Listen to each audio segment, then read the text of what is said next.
আসসালামু আলাইকুম ওয়া রাহমাতুল্লাহ। তান্ত্রিক মহাগুরু চ্যানেলের পক্ষ থেকে স্বাগত। আশা করি সবাই ভালো আছেন। আল্লাহর রহমতে এবং আপনাদের দোয়ায় ভালো আছি। আজকে একটি কিতাবুল ফেরওয়ানা যে কিতাবটি আছে, ওই কিতাবের একটি নকশা নিয়ে আসলাম। আমি কিতাবের পৃষ্ঠা নম্বর আপনাদেরকে বলবো। যে কিতাবটা নিয়ে আসছি, কিতাবুল ফেরওয়ানা 681 নাম্বার পৃষ্ঠা থেকে। সম্পূর্ণ নিয়ম বলে দেব। অনেকে আমারে বলে নিয়ম সহ দেখান।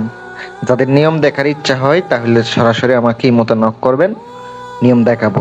যাদের বিশ্বাস হয় না তারা আমার ভিডিও থেকে 100 হাত দূরে থাকবেন।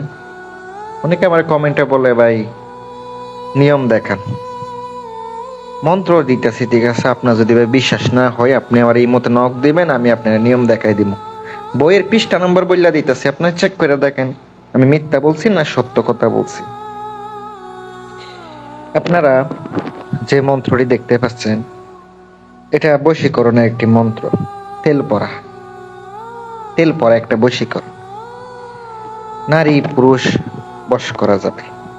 যারা প্রয়োজনীয় পার্সোনাল ভাবে কাজ করাইতে চান, আপনারা স্ক্রিনে নাম্বার দেওয়া আছে, ইমো অথবা কল করবেন, যোগাযোগ করবেন। আপনাকে সামিলি তেল সংগ্রহ করতে হবে, একটা প্রদীপ সংগ্রহ করতে হবে। শুক্রবারের দিন রাত্রে আপনাকে বসতে হবে পাক পবিত্র অবস্থায়। আগে মন্ত্রটি অবশ্যই স্বয়ং সিদ্ধ করতে হবে। মনে রাখবেন, মন্ত্রটি মুখস্থ ছাড়া কাজ করবে না। মন্ত্র মুখস্থ করলে আপনার মন্ত্র কাজ করবে। মুখস্থ করার পরে সিদ্ধ করতে হবে। ওই তেল আপনাকে কি করতে হবে? জ্বালাইতে হবে। তারপরে মন্ত্রটি 1008 বার জপ করতে হবে, তাইলে আপনার মন্ত্র স্বয়ং সিদ্ধ হবে। এটা দিয়ে আপনার কাজ করবে। ওই চামেলি তেল আপনাকে মন্ত্র পড়তে হবে। চামেলি তেলের মধ্যে মন্ত্র পড়ে আপনাকে ফুঁক দিতে হবে। একবার পড়বেন একটি ফু দেবেন, আরেকবার পড়বেন একটি ফু দেবেন।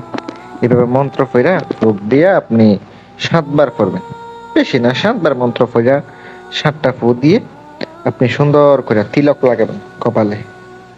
কাঙ্ক্ষিত ব্যক্তির সাথে দেখা করেন। আপনি কয়েকদিন যান, কয়েকদিন দেখা করেন, দেখেন না বশ হয় কিনা। কিন্তু আমি পরীক্ষা করে না, আপনারা নিজেরা পরীক্ষা করে দেখেন, কাজ হইলে দোয়া করবেন। আর আমি কিতাবের নামও বললা দিলাম, পৃষ্ঠা নাম্বারও বললা দিলাম, আপনারা দেখেন। আর যদি উপকার পান জানাবেন, আর কমেন্টে আপনাদের মতামত জানাবেন। আর যারা কাজ করাবেন ইনশাল্লাহ যোগাযোগ করতে পারেন। পাথরের আংটি লাগবে অথবা বিভিন্ন সমস্যার সমাধান করতে চান, আমার নাম্বারটা দেওয়া আছে। আসসালামু আলাইকুম ওয়া রাহমাতুল্লাহ।